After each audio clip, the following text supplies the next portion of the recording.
Elimination Chamber in 2025 was one of the best pay-per-views WWE has put out in years. It was incredible. Start to finish, the matches were bangers. The storylines were awesome. We're really getting that build to WrestleMania and shocking moments. Oh my goodness, at the very end with John Cena turning heel and aligning with The Rock, jaw dropped. I haven't had a wrestling moment shock me like that in a long time. So hats off to WWE. They put on an incredible night of wrestling and sports entertainment, and it was just awesome to watch. Now, some moments and matches were better than others, and that's what we're here to talk about on the review show today. So before we get into that, make sure you leave a like on the video. It helps the channel grow, and we are on the road to 500 subscribers, so make sure you subscribe to be a part of that. Starting off, we had the women's Elimination Chamber match, which started off as the first two of Naomi and Liv Morgan, but was quickly interrupted by Jade Cargill, who returned and looked like they're going to attack Liv Morgan, but instead attacked Naomi. So we're obviously led to assume that Naomi was the one behind the attack of Jade Cargill months ago, and that's kind of been the plan, the thought process for a while. So it makes sense, and predictable is not a bad thing. We knew it was happening, and it's awesome to see. Jade looked great. She looked like a superstar. It took Naomi out of the match, so she was eliminated because of that, which led to Bianca Belair coming in number 3, and she was an emotional wreck, but she ended up doing fine for herself. My biggest part about this, I loved how they presented Roxanne Perez. She looked like a credible wrestler, not like a new NXT call-up who's kind of a rookie. She looked like she belonged, and they treated her really well, and I think she has a really bright future, and she just did really awesome tonight. Liv Morgan was definitely the MVP. She has been on a roll lately. Don't know where this was during a lot of her title matches, but she has just been awesome lately. I think she deserves a better spot than the Women's Tag Team Championship. However, if they use her to hopefully give that belt some credibility, then that's fine. But Naomi was the first person eliminated, and then Bayley was eliminated second by Liv Morgan.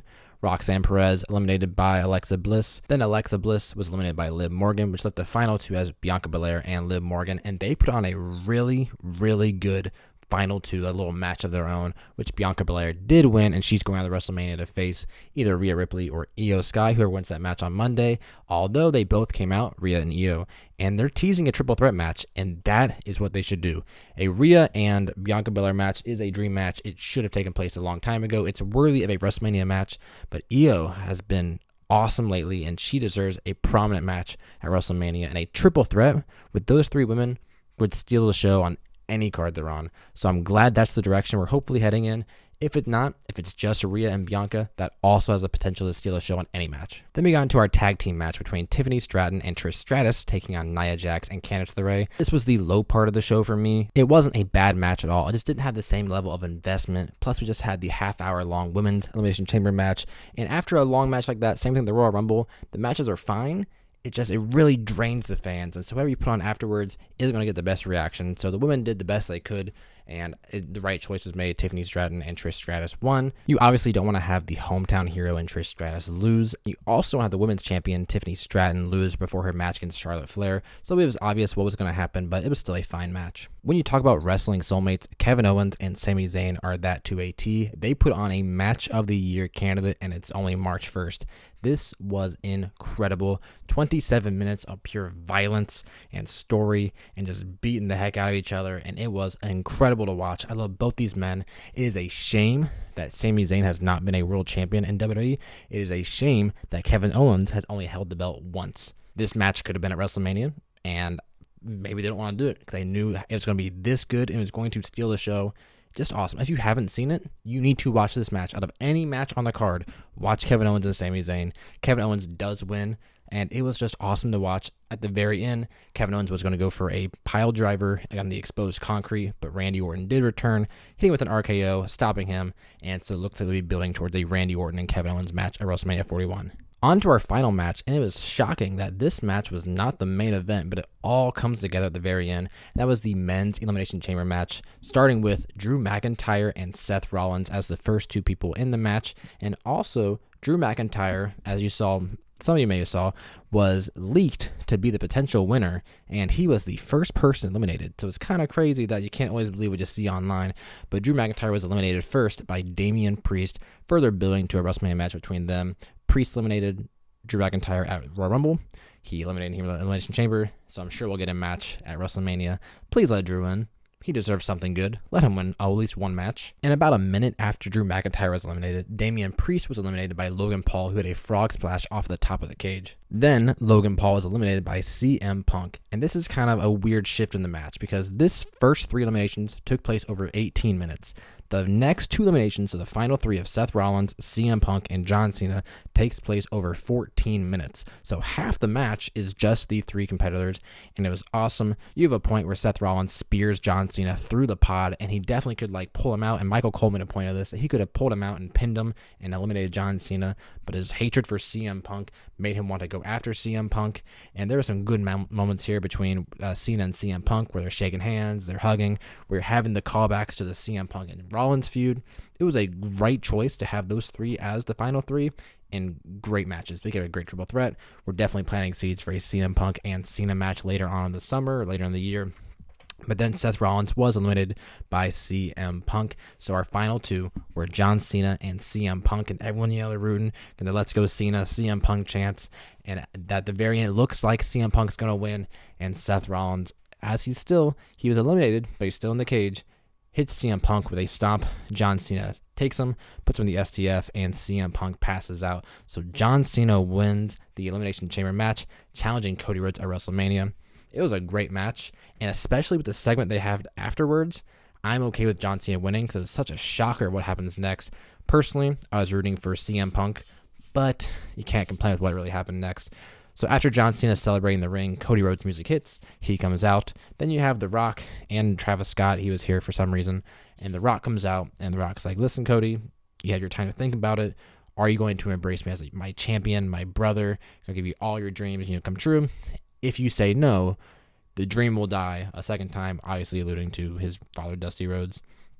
And Cody said he can't give him his soul because he gave his soul to the fans and to the ring, to the business all these years ago. And then, he hugs John Cena, and you're thinking that's it. It's a great moment.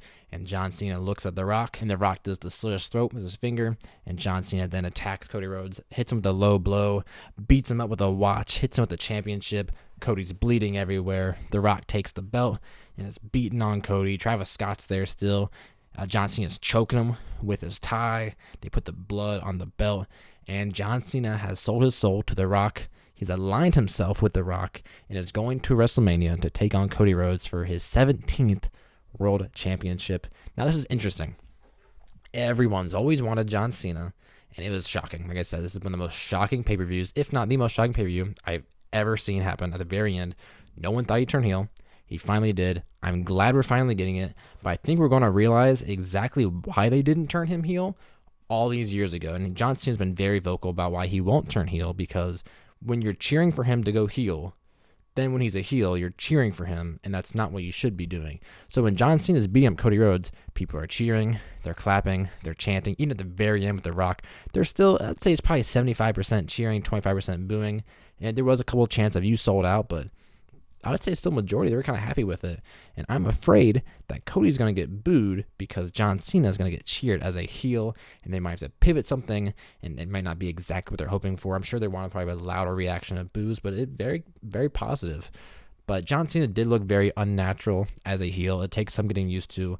I definitely think it's going to help when over the next couple of weeks, John Cena is appearing on Raw or SmackDown, and he's talking, and he's got the mic work, and he's going to explain why he did it, and we get more of the backstory to why he turned heel and why he aligned with a former, rival, The Rock, and why now, when he's got 10 months left in his in-ring career, why now he's turning heel. And I'm assuming the storyline is he's going to do whatever it takes to win his 17th world title. It even was kind of hinted at in that chamber match, because I don't think the old superhero 2011 John Cena would have seen CM Punk get stomped by Seth Rollins and then instantly pull him into a submission.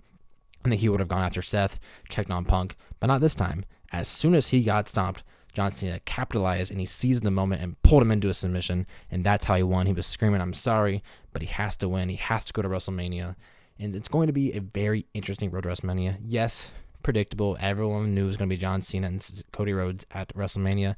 Did not think it's going to be a heel John Cena. So I'm very intrigued how it's going to go, especially if we get more of The Rock on television. I love The Rock. Rock's my favorite. I want to see how they're going to pull this off. And we have, 6 weeks till WrestleMania 41, I think they can weave a really good story. It looks like we're going to get the CM Punk, Roman Reigns, Seth Rollins triple threat match, which is perfectly fine. But I was kind of hoping for CM Punk to use his favor to get into the WrestleMania main event and maybe even make it a triple threat with with John Cena, Cody Rhodes, and CM Punk. I also was hoping CM Punk would have been the one to sell his soul and turn heel and take on Cody Rhodes at WrestleMania. That's me just fantasy booking. But let me know in the comment section below, what did you think of the Elimination Chamber pay-per-view? I think it's one of the best pay-per-views I have seen in a long time out of WWE. And what a time to hit their stride. When you're going right into WrestleMania, that's when you want to be on your absolute, peak, your absolute most cinema. And they're hitting it. I think every match was incredible. I really enjoyed the women's match, the women's Elimination Chamber match. I was thoroughly enjoying myself more than I thought I would. The Kevin Owens and Sami Zayn match, I knew it'd be an absolute banger. Even then, they could wrestle every single night and they'll still come up with creative ways. A little detail I really liked was in the crowd, Kevin Owens was put through a table by Sami Zayn 2 times, but both times the tables had stuff on it, like drinks and food, and the way Kevin Owens would hit it and the food would pop up, it made it look even that much cooler. So that much, 5 stars, those kind of star ratings. Watch that match, all this. Then the men's Elimination Chamber match was still awesome, even though it was kind of like 2 splits, like I said. It was the first half with Damian Priest and Drew McIntyre and Logan Paul, and it was the second half, the same time length, with Seth Rollins, John Cena, and CM Punk. Still a great match, some great moments in there. I think you should check that one out too. But if you wanted to watch 2 matches, I would check out Kevin Owens, Sami Zayn. I would watch the women's Elimination Chamber match. That was really awesome.